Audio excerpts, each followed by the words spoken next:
G'day guys, and welcome back to another episode of Breaking Down the Charts. This Monday morning we have a lot of charts to look at. There's been some trades that we've actually been able to exit for some really nice profit, as well as some trades that we're actually able to enter back into this week as well. So let's take a look at what's going on with Bitcoin. We've got the Bitcoin chart right here. For those who've been following this series, you'll understand that we're tracking this Bitcoin production rate to get an understanding of how fundamentally undervalued Bitcoin is right now, or overvalued if it gets above this purple line here. Now, we've explained in previous episodes that this is not 100% accurate, but somewhere between the price right now and this kind of price up here at 16,000, between this range is what the cost is to produce Bitcoin in 1 year. So I think it could even be a little bit higher when you start to take into consideration things like all the infrastructure or the labor costs to run these Bitcoin mining farms, the swap fees, the trading fees, everything like that. When you actually realize your true profit. So it could even be a little bit higher or somewhere in between here, or it could be lower for people who are getting the electricity rate at a lower rate of what we're charting at, or the cost of the miners at a lower rate as well. So just to be aware of that, it's somewhere in between here. It's not 100% accurate, but I still think, I'm almost 100% confident Bitcoin is still fundamentally undervalued based on its production rate. The other thing that we got going on this chart is obviously these pitchfork that's tracking on here.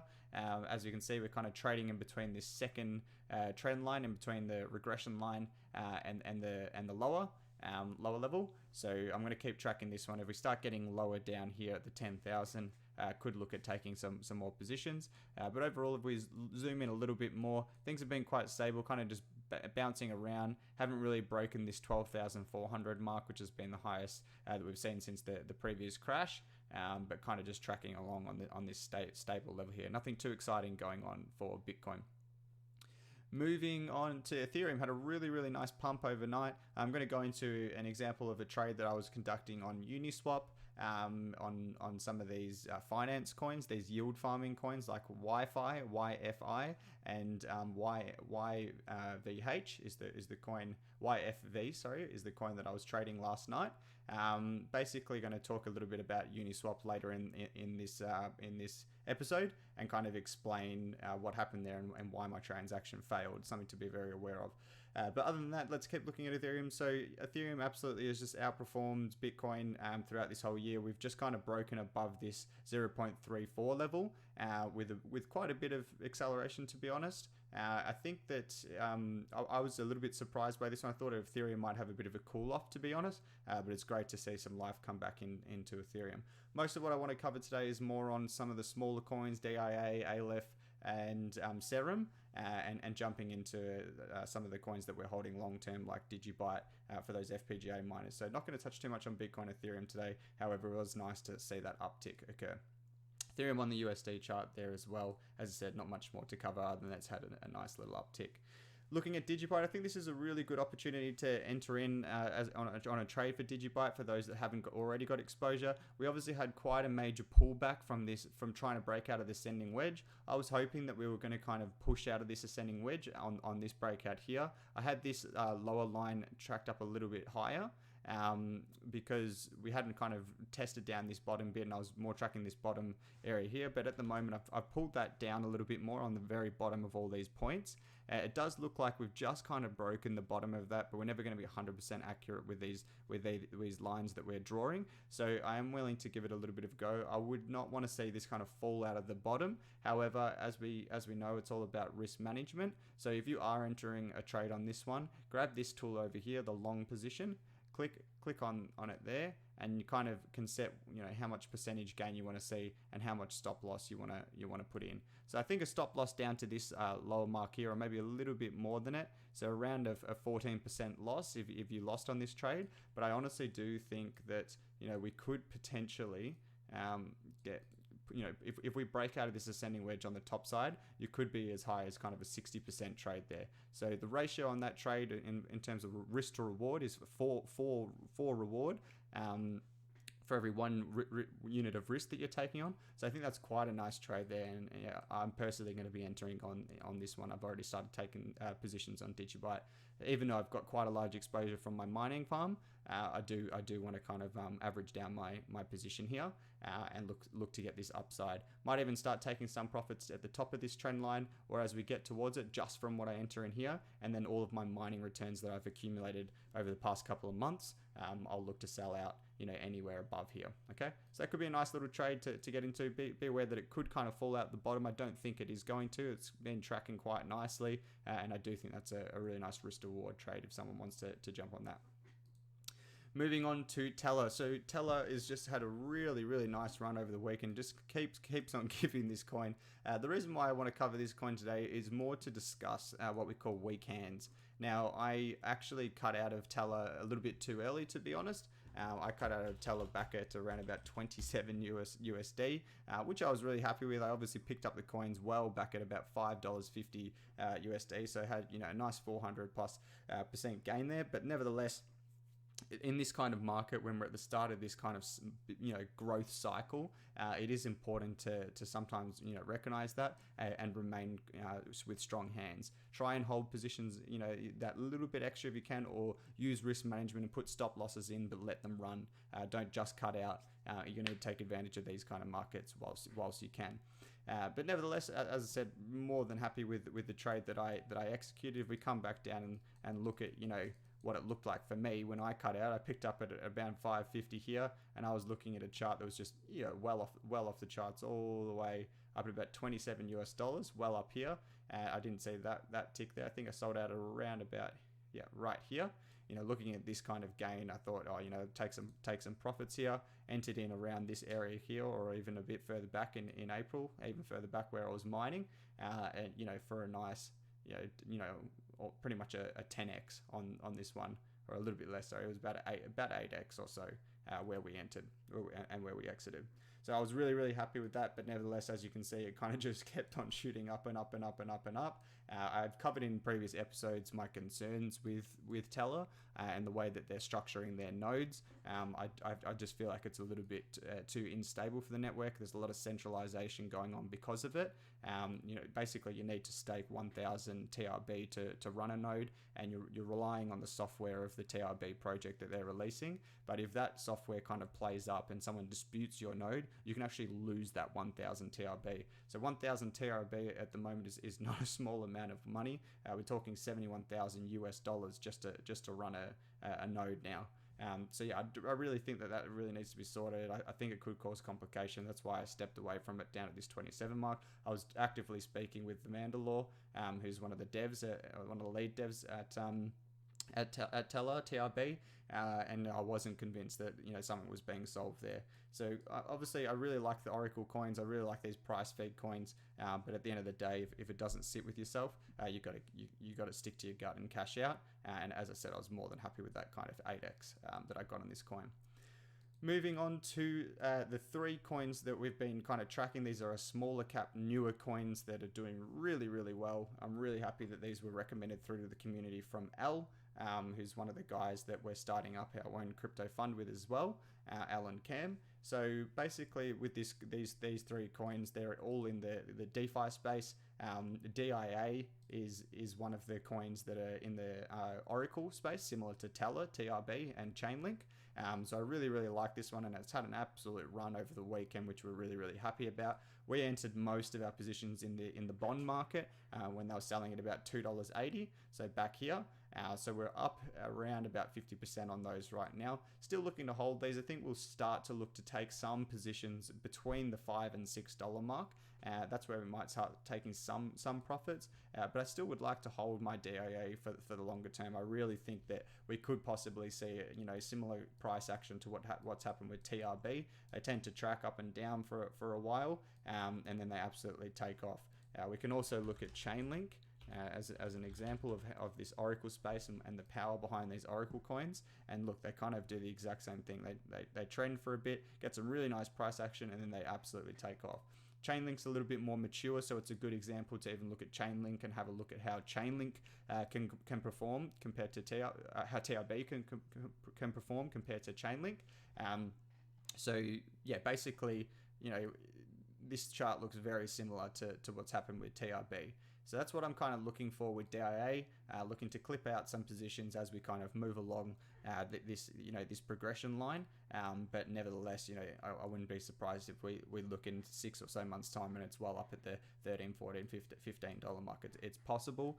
You need to understand the tokenomics of the coin a bit better. You need to understand who's behind these coins, who's trading them, who's taking positions. But at the end of the day, that's kind of the strategy that I'm following.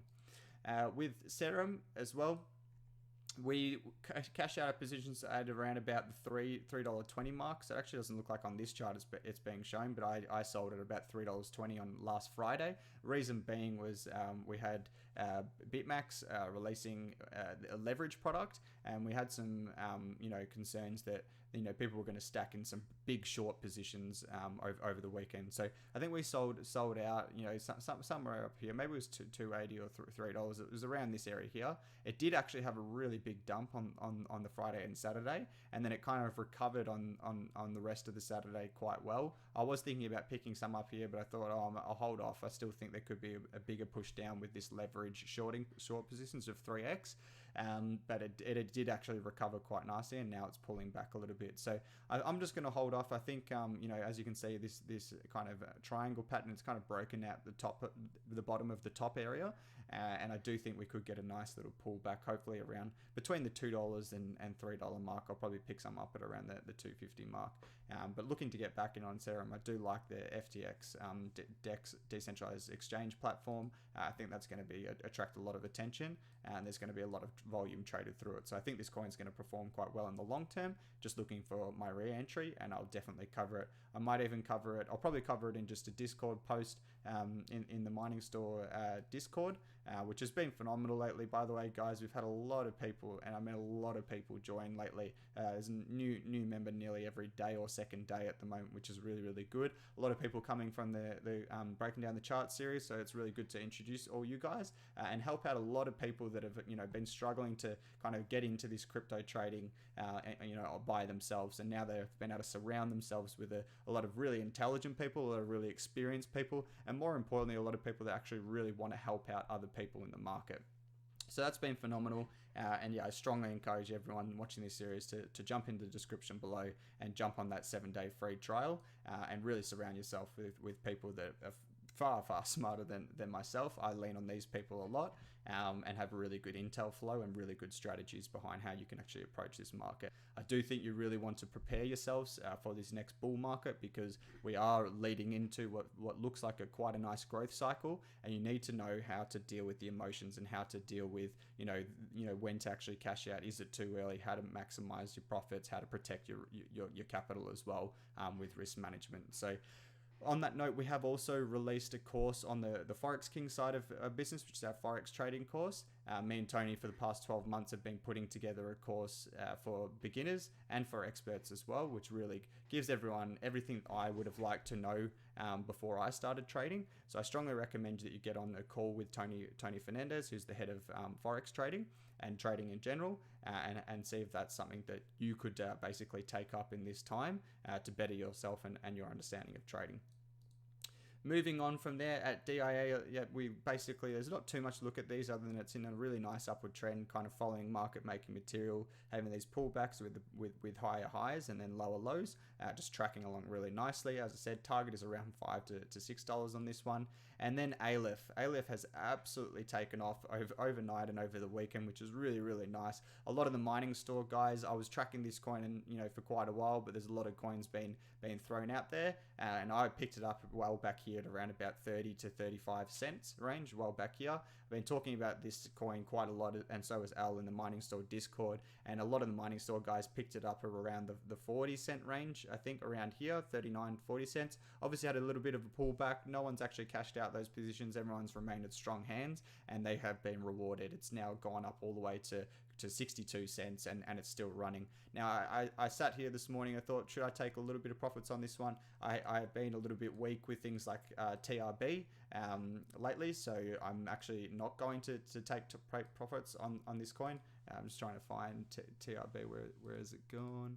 That's not it. Oh, I think I changed it across for Chainlink. Let's have a look. TRB. USD. I cashed out too early at the $27 mark, so getting a little bit too cute with the trading. Not too much, obviously. As I say, you don't go broke taking profits. It's very important to take profits at certain times, but in these kind of markets, you really can get higher than what you're usually used to in the crypto trading, which I usually, if I see a 30 to 40% run, I'll take some profits, or if not, cash out and try to look for a re-entry. But in these markets, we could just see that 500%, 600% is possible, and most of my holdings is usually in Bitcoin and Ethereum anyway. And I'm trading with maybe 30 to 40% of my portfolio in these smaller coins at the moment because there's such big opportunities. But yeah, I think it's really important to remain those strong hands and set those target prices and not try and cash in and out too much here. This could easily quite run up quite nicely. Our target price is between the $1 and $1.50 mark, anywhere between here. I will look to definitely take some profits, but I was thinking about taking some profits on this one and maybe putting it into Serum as it pulled back and trying to maximize my gains there. But at the end of the day, I decided not to get too cute, just have exposure to all of them, have the target prices that I'm looking for at around the $1 to $1.50 for this ALEPH coin, and I'll cash out at that point in time. Moving on from ALEPH and onto LOKI. LOKI's been tracking along really, really nicely. As I say, this is one of those beautiful coins that I have that just gives me a return on investment through the yields. I've had those yields, those nodes locked up for, I think it's coming close to maybe a year and a half now, earning about 22% on average, if not a little bit higher, definitely higher in the early days of those LOKI nodes on the yield. So that's what I've been doing with LOKI, and I like to just keep it on the breaking down the chart series just to track the price along. Some people want to cash out their yields, when we have nice pumps. It's performing just as I'd want it to be. Even if LOKI just stays stable forever, I'm more than happy with that because I earn 22% yield on the coins that I'm holding. So yeah, I think LOKI is performing just as I want it to, as long as it doesn't kind of the so to speak, the arse falls out of it and it falls all the way down to all-time lows. And I'm more than happy just to see stable price action, if not tracking up higher. I do think that with their going into the DeFi space and getting into this swaps space, which is similar to Uniswaps but more private. I do think that LOKI has a great potential just to absolutely skyrocket in the long term. My target prices for LOKI before I'd even consider locking out and closing out some of my nodes would be around about the $1 or higher. Anything between now and there is just noise for me. That, or if the yields kind of really got chewed up and I was only earning 10% or less per year, I might think about winding some up. But overall, I really love the project. I don't think I could actually sell out all my position. I'll always have some exposure to this project. RSR, again, one of those coins that's just absolutely rallied. Really good stuff to those people who remained in. As I say, I don't always get things right, and I definitely kind of got it wrong with this coin. But nevertheless, I do think there still could be some pressing issues with RSR similar to TRB, and for that reason, I'm not entering in a position unless we kind of come down to these really lows. Then I may pick some up and just hold it for the long term. But overall, if I don't like something that's going on with the project, I'm not going to enter into it, and that's what I'm thinking for this one. Just sticking aside, I do like the project overall, but there's just an underlying concern that I have with it. So I'm not going to be entering back into this one until we see much lower lows. Compound coin, really, really good trade here. I covered on last week's episode, and I was talking about how these kind of cryptocurrencies, when they have such big hype and then they kind of capitulate, they tend to bounce off these 23% fib lines, and you can pick some trades up. We picked it up here and we sold all the way up here. We picked some up back here last week. Now we're holding it. I'm going to see how it tests this 38% fib line. I think we could push up to the 50%. And even when we get to the 50%, I'll probably set a stop loss halfway down at around this price mark here and see if it can push up to the 61.8% line. But really, really good trading. I know a couple of guys, I asked last week, did anyone actually get on that trade? And quite a few guys did get onto it. So congratulations to you guys. Again, that's probably a nice, let's have a look, about 30% gain on the trade. And I do think we could even get quite a bit higher, up towards this 50, maybe even 61.8, which would be a total of nearly doubling 100% ROI. So good stuff on Compound. Don't need to cover the US dollar chart too much. And finally, Perlin. I said last week that I wasn't going to track this anymore. I'm not really going to track it anymore, but I'm still tracking it just to test my trading theory and test my decision making skills. But overall, I was really happy with the decisions that I made on this coin. I think I entered in around this area here, sold out. I think it was about a 60% return that I got. And it was just a hype thing that they were releasing a DeFi product. I didn't really know too much about the coin, and as you can see, it's kind of pulled back. It has kind of found some support, which is nice for anyone that is supporting this project. But yeah, overall, I think I did the right thing, and I don't think I'll cover this one too much unless it really takes off or dumps down. I'm more just tracking it to track my understanding and my trading strategy, but not to really enter or exit again. Okay. Now that project that I bought last night, I thought I bought it anyway. I picked up this coin YFV. This is on the back of, I'll show you what's going on. So if I open up another tab of coin market cap, this is on the back of, this crazy hype that's going on with this Wi-Fi coin. Wi-Fi is pretty much like a coin which allows, it was built by, Coda just for his own use, to be honest. That's how he came out and explained it. And he said to everyone, look, you're using this at your own risk. He hasn't held any of these coins. It's, pretty much been really equally distributed. But basically what it's doing is it's moving your capital, like it's like yield farming. So you're moving your liquidity between the best possible places that you can earn interest, providing liquidity in liquidity pools to DeFi platforms like Uniswap. Okay, so basically that's what this Wi-Fi coin is doing. If you head to their website, you can even quickly read like the first couple. Actually, Wi-Fi didn't explain it as well as another I think it was actually YFV that I was reading that explained it quite well. Let's just have a quick look, and you guys might want to do the same thing. Potentially not, but have a research, watch a video online, and basically understand what these yield farming coins are doing. But they've absolutely taken off. They've gone from almost nothing to $34,000 per coin, and they're still just going up. I do think that this is a fundamentally good kind of addition to the cryptocurrency market, but as always, I think there's way too much hype behind this. I'm really trading this YFV as it's like similar to like Bitcoin Cash, but it's a fork off or it's kind of ripping the idea of YFI, and it's got a lot of hype around it. It's a low percentage of the portfolio that I'm using here, only using a couple of Ethereum just to have a bit of a play and see if I can get some run ups. I bought this at $34, or as I said, I thought I did using Uniswap last night. Unfortunately, the transaction didn't go through because I was sitting on a 1% slippage tolerance. And with these small kind of cap or liquid coins, you might put in, yep, I want to do a swap for 5 Ethereum worth of this coin, and you put it in, all good. I did it about 1 a.m. last night, and then I went to bed and woke up and the transaction had not gone through.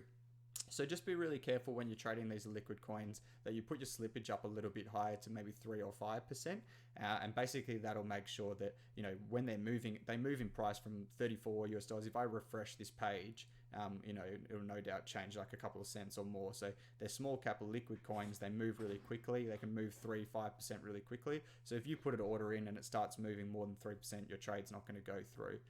So if you want to get those positions, make sure that you increase that slippage, and then once you're trading more, standing coins, you can reduce it back down if you want to. But lesson learned for me, that's right. Actually, I did pick some of this coin up at about $43, even though I missed it at the $34 that I was hoping to get.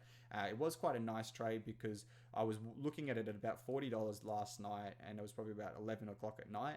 And I was talking to someone that's quite knowledgeable in this space, and they were saying, look, I think it's probably could get to around $300. And so what we did is we waited for the American market to wake up because it had already ran from about $5 all the way to 40, and we thought that they'll probably want to take some profits, and that's exactly what happened. As soon as it hit about 10 a.m. in the morning or 9 a.m. in the morning, which is around 1 o'clock in the morning our time in Australia, this absolutely just kind of dumped down to $34. I was watching and tracking it, and I said, yep, I'll take a position here. Obviously it didn't go through, unfortunately, and then the market probably an hour later from when I was asleep from looking at the charts, it just took off back again. So everyone kind of picked up at that $34 range. So as I said just before, I picked up some when I woke up this morning at about $42-$43. It's gone up to $46. This is a really small, what we almost call a punt, like a bit of a gamble play. I'm looking to target about $300 on this one. So see how it goes.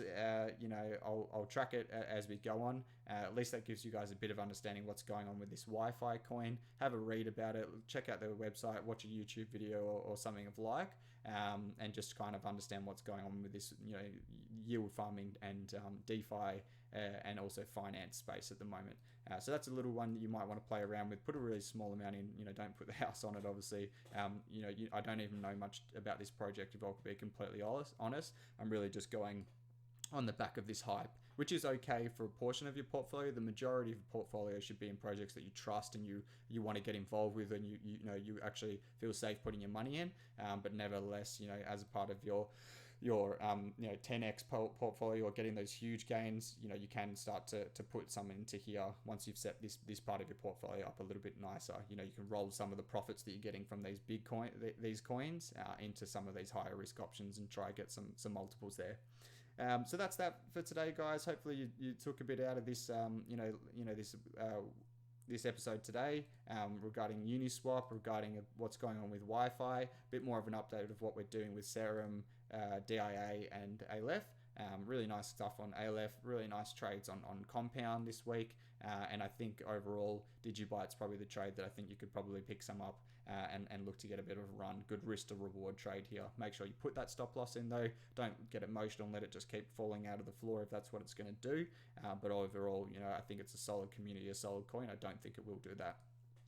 That's it for today, guys. Have a really good week. I will probably do another episode this week because there's a lot going on with all these coins. And if there's any big moves, I'll do a quick update. Otherwise, as always, it'll be posted in the Discord community under this altcoin trading. Otherwise, it'll be posted in this ICO watch. As you can see last night, this is where I was talking about what I was doing at about 11:26 with Wi-Fi and this other coin that I'm trading, this YFV coin. And I was just basically explaining to everyone that we just bought some. I thought I did anyway. Look how stupid that was. And looking to get out around $300 at the 34 mark. Explaining, some people said they're personally not going to touch it. Al isn't happy about this space here. But nevertheless, I was basically explaining to people that it's a 1% risk of the whole portfolio. So again, not everyone always agrees with me, and that's what this is all about, guys. Keeps me in check as well, and everyone else can have their opinion, and that's really the importance of this community. Is everyone can kind of input their trading strategies and ideas into this community, and get a lot out of it together. You can't manage this place on your own. That's it for today, guys. I'll wrap it up now. You have a lovely day, and I'll come back if there's anything else to report throughout this week. Take care.